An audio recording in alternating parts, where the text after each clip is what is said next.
particular companies spend a vast fortune on marketing and amplification and brand to get in front of people, because there's an inverse effect on the product and the marketplace. The worst products in the world need the most amount of force, need the most amount of marketing and attention, and to get to actually make sales. The best products in the world need the least. Think about Apple. Most boring example in the world, right? They're in every business book an example. Apple, when they launch a new phone and a new iPad, they don't really do that much marketing relative to their market size and cap. Look at their line items in terms of marketing. It's there, but relative to their size, the amount they spend on marketing is relatively small. But they get billions of dollars of earned media through launching something because people like their products. So I would argue that Apple probably didn't even need to market at all anymore. You know, they need to craft a brand narrative. But nowadays they just hold a press conference or an event, 3 or 4 times a year, and they get sales.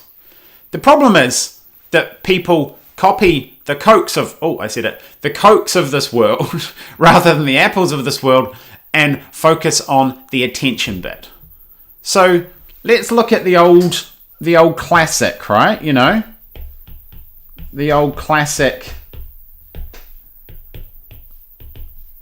Attention, interest, desire, action.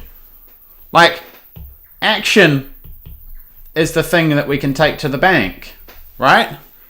That's the thing, our product is made for. So when we make an amazing product, then everything takes care of itself. Look at Apple, right? The least amplified. When we make a crappy product, we need to spend more and more money on attention. So we need to do lots of marketing. And the problem is that everybody distracts themselves down here with the belief that more attention equals more action. And if we look at the landscape, that is only true for people who have vast amounts of money.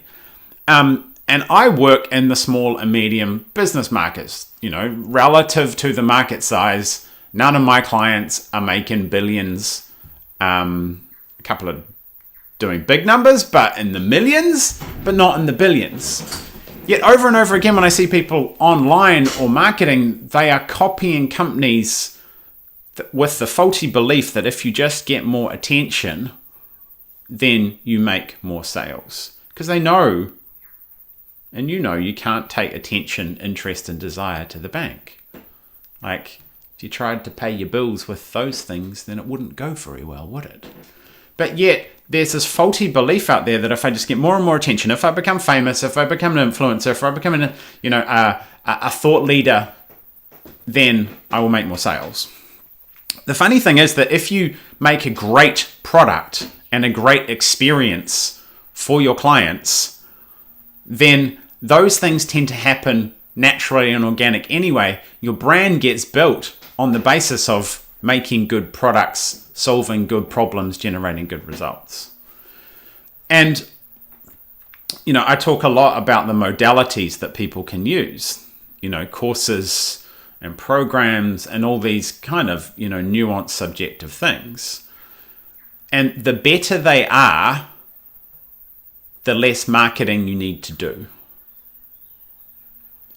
So the spending, willy-nilly on attention and this faulty belief that, these things are just going to develop that is essentially inverting the problem. Come at it from this way. Make the best things you possibly can, and you'll need the tiniest amount of attention.